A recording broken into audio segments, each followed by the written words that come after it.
اچھا، ایک بہت ہی عجیب، ایک دلچسپ تضاد پر غور کریں۔ ایک یونانی غلام جسے ٹھیک سے چلنے میں بھی دشواری تھی، اس کے خیالات، اس کی سوچ ایک طاقتور رومی شہنشاہ مارکس اوریلیس کے لیے مشعل راہ بنتی ہے، اور پھر 2000 سال بعد وہی خیالات ویتنام کی جنگ میں قید ایک پائلٹ کو ناقابل تصور اذیت برداشت کرنے اور زندہ رہنے کا حوصلہ دیتے ہیں۔ آخر یہ شخص کون تھا؟ یہ تھا ایپکٹیٹس، اور آج ہم اسی رواقی فلسفی ایپکٹیٹس کی تعلیمات کی گہرائی میں اتر رہے ہیں۔ اور ہمارے ذرائع ہیں اس کے لیکچرز کا مجموعہ، جسے دی ڈسکورسز کہتے ہیں۔ اور مزے کی بات یہ ہے کہ یہ کتاب اس نے خود نہیں لکھی تھی۔ اچھا، یہ تو مجھے نہیں معلوم تھا۔ جی، ایپکٹیٹس کا ماننا تھا کہ فلسفہ لکھنے کے لیے نہیں، جینے کے لیے ہے۔ تو اس کے ایک شاگرد آرین نے اس کے لیکچرز کو لفظ بلفظ لکھ لیا تاکہ یہ حکمت ضائع نہ ہو۔ یعنی یہ کوئی کتابی فلسفہ نہیں ہے، یہ زندگی گزارنے کا ایک عملی ہدایت نامہ ہے۔ بالکل، ایک یوزر مینول کی طرح۔ تو آج ہمارا مقصد یہ سمجھنا ہے کہ ایپکٹیٹس کے مطابق حقیقی آزادی اور ذہنی سکون کیسے حاصل کیا جا سکتا ہے، چاہے ہمارے حالات کچھ بھی ہوں۔ یہ سوال آج بھی اتنا ہی اہم ہے جتنا 2000 سال پہلے تھا۔ شاید آج زیادہ اہم ہے۔ چلیں اس پر تفصیل سے بات کرتے ہیں۔ تو شروع کرتے ہیں سب سے بنیادی اصول سے۔ ایپکٹیٹس کی پوری سوچ کی بنیاد ایک بہت ہی سادہ لیکن گہرے خیال پر ہے۔ وہ ہر چیز کو دو خانوں میں بانٹ دیتا ہے۔ جی، اسے فلسفے میں کہتے ہیں ڈائیکوٹمی آف کنٹرول، اختیار کی تقسیم۔ بالکل، اصول بہت سادہ ہے۔ کچھ چیزیں ہمارے بس میں ہیں اور کچھ ہمارے بس میں نہیں۔ ایپکٹیٹس کہتا ہے کہ ہمارے خیالات، ہمارے فیصلے، ہماری خواہشات، یہ سب مکمل طور پہ ہمارے اختیار میں ہیں۔ لیکن ہمارا جسم، ہماری صحت، ہماری دولت، شہرت، دوسرے لوگ ہمارے بارے میں کیا سوچتے ہیں، یہ سب ہمارے اختیار سے باہر ہے۔ بالکل باہر ہے۔ یہ سننے میں تو بہت سیدھی سی بات لگتی ہے، لیکن اس کے نتائج بہت گہرے ہیں۔ یعنی سوشل میڈیا پر کوئی آپ کے بارے میں کچھ برا بھلا کہہ رہا ہے، یہ آپ کے اختیار میں نہیں ہے۔ جی نہیں۔ لیکن اس کو پڑھ کر آپ کا پورا دن خراب ہو، آپ پریشان ہو، یہ فیصلہ آپ کے اختیار میں ہے۔ بالکل یہی نکتہ ہے۔ ایپکٹیٹس کے نزدیک ہماری ساری پریشانیوں کی جڑ ان دو چیزوں کو آپس میں گڑبڑ کرنا ہے۔ جی، گڑبڑ کرنا ہے۔ ہم ان چیزوں کو بدلنے کی کوشش کرتے ہیں جو ہمارے اختیار میں نہیں، اور ان کو نظر انداز کر دیتے ہیں جو ہمارے اختیار میں ہے، یعنی ہمارا اپنا رد عمل۔ جی ہاں۔ اور یہیں وہ ایک اور گہرے تصور کی بات کرتا ہے جسے وہ کہتا ہے پروہائریسس۔ پروہیریسس، یہ کوئی عام لفظ تو نہیں لگتا، اس کا کیا مطلب ہے؟ یہ صرف مرضی یا ول پاور سے بہت زیادہ ہے۔ پروہائریسس ہماری فیصلہ کرنے کی صلاحیت ہے، ہمارا اخلاقی کردار، ہماری بنیادی شخصیت۔ اچھا۔ یہ وہ چیز ہے جو ہمیں انسان بناتی ہے۔ ایپکٹیٹس کے مطابق یہی وہ واحد چیز ہے جو واقعی ہماری ہے۔ باقی سب کچھ عارضی ہے۔ جی، ہمارا جسم، ہماری نوکری، ہمارا گھر، یہ سب عارضی طور پر ہمیں ملا ہے۔ حقیقی آزادی اسی پروہیریسس کو پہچاننے اور اسے ہر حال میں محفوظ رکھنے میں ہے۔ واو۔ اسی پر اس کا ایک مشہور قول ہے۔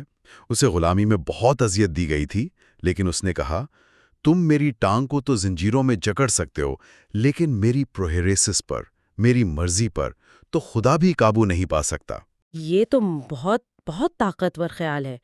یعنی آپ کا جسم قید ہو سکتا ہے، لیکن آپ کا ذہن، آپ کا کردار ہمیشہ آزاد رہتا ہے۔ لیکن یہاں ایک عملی سوال پیدا ہوتا ہے۔ جی۔ یہ اصول سننے میں تو بہت زبردست لگتا ہے، لیکن کیا عام زندگی میں اس پر عمل کرنا ممکن بھی ہے؟ مطلب جب کوئی بری خبر آتی ہے یا ٹریفک میں کوئی غلط کٹ مارتا ہے تو فوری غصہ یا پریشانی تو ایک فطری رد عمل لگتا ہے۔ بہت اچھا سوال ہے، اور ایپکٹیٹس اس انسانی کمزوری کو سمجھتا تھا۔ وہ کہتا ہے کہ ہمارے پاس ایک انوکھی انسانی صلاحیت ہے جو جانوروں میں نہیں ہوتی۔ وہ کیا ہے؟ کسی بھی واقعے اور ہمارے رد عمل کے درمیان ایک چھوٹا سا وقفہ ہوتا ہے، ایک لمحہ۔ اس وقفے میں ہمارے پاس انتخاب کا اختیار ہوتا ہے۔ اچھا۔ وہ بیرونی واقعات کو تاثرات کہتا ہے، امپریشنز۔ اس کا مشورہ یہ ہے کہ جب بھی کوئی تاثر، اچھا یا برا، آپ کے ذہن میں آئے تو اسے فوراً قبول نہ کریں۔ یعنی اسے ایک آٹومیٹک ری ایکشن نہ بننے دیں۔ بالکل، اسے اپنے ذہن کا دروازہ باندھ سمجھے۔ دروازہ بند؟ جی، جب کوئی تاثر دروازہ کھٹکھٹائے تو اسے سیدھا اندر مت آنے دیں، اس سے بات کریں۔ ایپیکٹس کہتا ہے کہ ہمیں اس تاثر سے کہنا چاہیے، ایک لمحہ ٹھہرو، مجھے دیکھنے دو کہ تم کون ہو، مجھے تمہیں پرکھنے دو۔ یہ ایک چھوٹا سا وقفہ آپ کو فوری جذباتی رد عمل سے بچا لیتا ہے، اور ایک سوچا سمجھا جواب دینے کا موقع دیتا ہے۔ اس کی کوئی مثال ہے اس کے لیکچرز میں؟ جی، ایک بہت دلچسپ مثال ہے۔ وہ ایک باپ کی کہانی سناتا ہے جس کی چھوٹی بیٹی بیمار تھی اور رو رہی تھی۔ وہ باپ اس قدر پریشان ہوا کہ وہ اسے چھوڑ کر بھاگ گیا۔ اوہو۔ اب زیادہ تر لوگ کہیں گے کہ بیچارہ باپ بیٹی کی بیماری کی وجہ سے پریشان ہو گیا۔ لیکن ایپیکٹس کہتا ہے نہیں، رکو۔ کیا مطلب؟ وہ سوال کرتا ہے، کیا وہ باپ بیٹی کی بیماری کی وجہ سے بھاگا، یا اس خیال کی وجہ سے بھاگا کہ یہ ایک بہت بری، ناقابل برداشت صورتحال ہے؟ اچھا، تو اس کا مطلب ہے کہ میرے ساتھ جو کچھ بھی برا ہوتا ہے اس کا ذمہ دار وہ واقعہ نہیں بلکہ میں خود ہوں۔ جی، یہ تو ایک بہت بڑی ذمہ داری ہے۔ اور یہی رواقیت کا مرکز ہے۔ یہ ذمہ داری قبول کرنا ہی آزادی کی پہلی سیڑھی ہے۔ ایپیکٹیٹس کا مشہور قول ہے، ہمیں پریشان کرنے والی چیزیں خود واقعات نہیں بلکہ ان واقعات کے بارے میں ہمارے فیصلے اور ہماری رائے ہوتی ہیں۔ یعنی وہ باپ اس لیے نہیں بھاگا کہ بیٹی بیمار تھی، بلکہ اس لیے کہ اس نے فیصلہ کیا کہ یہ صورتحال بری ہے۔ بالکل، اس نے اپنے تاثر کو بغیر پرکھے، بغیر سوال کیے قبول کر لیا۔ تو یہ فلسفہ صرف سوچنے یا بحث کرنے کے لیے نہیں ہے، ایپیکٹیٹس کا زور بار بار عمل پر ہے۔ بالکل، وہ ایسے لوگوں کا مذاق اڑاتا تھا جو صرف کتابیں پڑھ کر خود کو فلسفی سمجھتے تھے۔ اچھا۔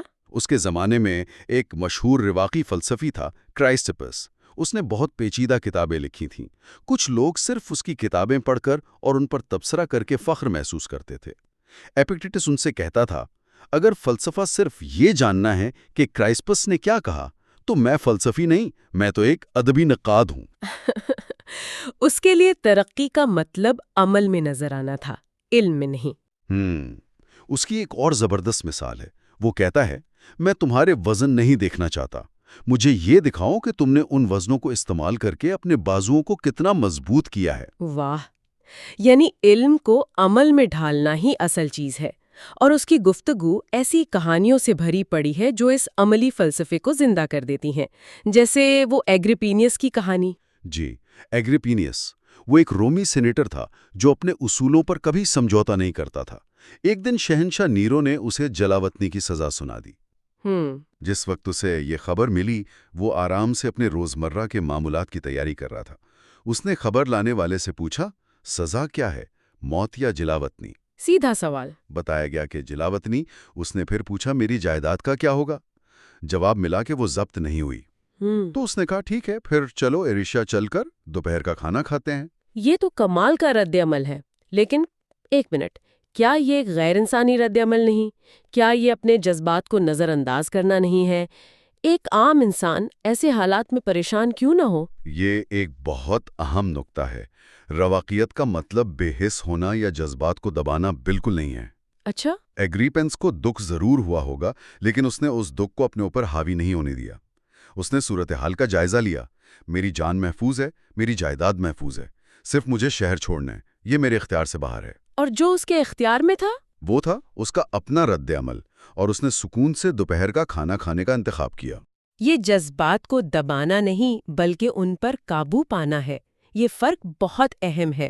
جی، اور اسی سے جڑی وہ دو دستوں والی مشہور مثال بھی ہے۔ ہاں، وہ مجھے بہت پسند ہے۔ وہ روزمرہ زندگی کے لیے ایک بہت ہی عملی ٹول ہے۔ ایپیکٹیٹس کہتا ہے کہ ہر صورتحال کے دو دستے یعنی ہینڈلز ہوتے ہیں۔ ایک دستہ ایسا ہوتا ہے جس سے اگر آپ اسے پکڑیں تو وہ قابل برداشت ہو جاتی ہے، اور دوسرا ایسا کہ وہ ناقابل برداشت لگنے لگتی ہے۔ مثال کے طور پر، اگر آپ کا بھائی آپ کے ساتھ برا سلوک کرتا ہے تو آپ اسے اس دستے سے پکڑ سکتے ہیں کہ اس نے میرے ساتھ غلط کیا، اور اس طرح یہ بوجھ ناقابل برداشت ہو جائے گا، غصہ آئے گا، تعلقات خراب ہوں گے۔ بالکل۔ اور دوسرا دستہ کیا ہے؟ دوسرا دستہ یہ ہے کہ وہ میرا بھائی ہے، ہم ساتھ پلے بڑے ہیں، ہمارے درمیان ایک رشتہ ہے۔ اگر آپ اسے اس دستے سے پکڑیں گے تو آپ اسے برداشت کرنے اور مسئلے کو حل کرنے کا راستہ تلاش کر لیں گے۔ انتخاب ہمیشہ ہمارا ہوتا ہے کہ ہم کون سا دستہ پکڑتے ہیں۔ ہمیشہ۔ تو اگلی بار جب میرا انٹرنیٹ خراب ہو تو مجھے اسے اس نے میرے ساتھ غلط کیا والے دستے سے نہیں پکڑنا، بلکہ چلو کچھ دیر اسکرین سے چھٹی ملی والے دستے سے پکڑنا ہے۔ بالکل. لیکن ایپکٹیٹس کہتا ہے کہ یہی تو مشق ہے، یہی تو تربیت ہے. کہنا آسان ہے، کرنا مشکل. ٹھیک ہے، یہ قدیم کہانیاں اور مثالیں بہت دلچسپ ہیں، لیکن کیا یہ فلسفہ آج کی دنیا میں خاص طور پر انتہائی مشکل حالات میں واقعی کام کرتا ہے؟ اس کی سب سے طاقتور اور جدید مثال امریکی نیوی کے پائلٹ جیمز اسٹاکڈیل کی ہے. جیمز اسٹاکڈیل. جی، وہ ویتنام جنگ کے دوران پکڑے گئے اور 7 سال تک جنگی قیدی رہے. 7 سال؟ ان 7 سالوں میں سے 4 سال انہوں نے قید تنہائی میں گزارے. ان پر بار بار شدید تشدد کیا گیا. ان کے پاس کوئی کتاب نہیں تھی، کوئی سہارا نہیں تھا، سوائے ان اصولوں کے جو انہوں نے جنگ سے پہلے ایپکٹیٹس کے بارے میں پڑھے تھے. یہ تو تصور کرنا بھی مشکل ہے. انہوں نے اس فلسفی کو کیسے استعمال کیا؟ اسٹاکڈیل نے بعد میں لکھا کہ ان کے لیے سب سے اہم چیز اختیار کی تقسیم تھی. وہ جانتے تھے کہ دشمن ان کے جسم کو توڑ سکتا ہے، ان کی ٹانگیں توڑ سکتا ہے، انہیں اذیت دے سکتا ہے. یہ سب ان کے اختیار سے باہر تھا. لیکن ان کا کردار، ان کی عزت نفس، ان کے فیصلے، ان کی پروہیریسس پر دشمن کا کوئی قابو نہیں تھا. وہ انتخاب کر سکتے تھے کہ وہ ایک باعزت افسر کے طور پر رہیں گے یا ٹوٹ جائیں گے. انہوں نے ہر اذیت کو ایک تاثر کے طور پر دیکھا اور اسے پرکھا. انہوں نے وہ دستے پکڑے جو انہیں مضبوط بناتے تھے، نہ کہ کمزور. یہ ایک ناقابل یقین کہانی ہے. یہ اس فلسفے کی عملی آزمائش کی انتہا ہے. لیکن ہم میں سے اکثر لوگوں کو ایسی انتہائی صورتحال کا سامنا نہیں کرنا پڑتا. شکر ہے کہ نہیں کرنا پڑتا. ہماری جنگ تو روزمرہ کی چھوٹی چھوٹی پریشانیوں سے ہوتی ہے. اور ایپکٹیٹس یہی کہتا ہے. وہ کہتا ہے کہ بڑی آزمائشوں کی تیاری چھوٹی چھوٹی مشقوں سے ہوتی ہے. اچھا؟ اس کا مشورہ ہے، اگر تمہارے سر میں درد ہے تو کوسنے کی مشق نہ کرو. اگر تمہارا کان پک گیا ہے تو آہو بکا نہ کرو. اس کا یہ مطلب نہیں کہ آپ درد محسوس نہ کریں، بلکہ یہ کہ آپ اس پر ایک غیر ضروری ڈرامائی کہانی نہ بنائیں. یعنی یہ نہ کہیں کہ ہائے میرے ساتھ ہی ایسا کیوں ہوتا ہے، میری تو قسمت ہی خراب ہے. بالکل. یا اس کی ایک اور مثال، اگر آپ کا غلام، آج کے دور میں آپ کا ملازم یا کوئی سروس پرووائیڈر آپ کی پٹی لانے میں دیر کر دے تو چیخیں نہیں کہ سب مجھ سے نفرت کرتے ہیں، یا کوئی اپنا کام ٹھیک سے نہیں کرتا. بس یہ تسلیم کریں کہ پٹی دیر سے آئی. یہ ایک حقیقت ہے. باقی سب آپ کی اپنی بنائی ہوئی کہانی ہے جو آپ کو پریشان کر رہی ہے. ان چھوٹی چھوٹی چیزوں پر عمل کر کے ہی ہم اپنے ذہن کو بڑی آزمائشوں کے لیے تیار کرتے ہیں. یہ ایک ذہنی پٹھے کی طرح ہے جو آہستہ آہستہ مضبوط ہوتا ہے. تو آج کی اس گہری گفتگو کا خلاصہ یہ ہے کہ ایپکٹیٹس ہمیں زندگی گزارنے کے لیے 3 بنیادی اصول دیتا ہے. پہلا، اپنی توانائی صرف ان چیزوں پر صرف کرے جو آپ کے اختیار میں ہے، یعنی آپ کے اپنے خیالات، فیصلے اور کردار. جی. دوسرا، اپنے فوری تاثرات اور جذبات کو چیلنج کریں، ان پر یقین کرنے سے پہلے انہیں پرکھیں. بالکل. اور تیسرا، یہ سب صرف جاننے سے نہیں بلکہ روزانہ کی مشق سے ہوتا ہے، چھوٹی چھوٹی باتوں میں، ہر روز. بالکل درست. اور آخر میں ایک سوچنے کے لیے نقطہ جو اس فلسفے کو ایک اور سطح پر لے جاتا ہے.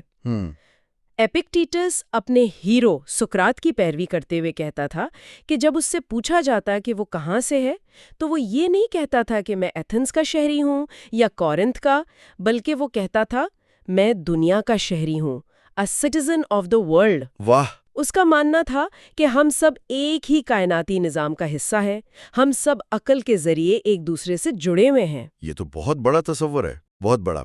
اور یہ ہمیں ایک سوال پر چھوڑ جاتا ہے. اگر ہم واقعی خود کو اور دوسروں کو قومیت، مذہب، حیثیت یا دولت کے خانوں میں بانٹنے کے بجائے اس ایک عالمی برادری کے رکن کے طور پر دیکھیں، یعنی وہ شخص جو ٹریفک میں آپ سے آگے ہے وہ آپ کا دشمن نہیں بلکہ اسی کائناتی خاندان کا فرد ہے. بالکل. تو ہماری روزمرہ کی چھوٹی چھوٹی لڑائیوں، غصے اور تعصبات میں کیا تبدیلی آئے گی؟ یہ ایک ایسا سوال ہے جس پر غور کرنا شاید ہم سب کے لیے ضروری ہے.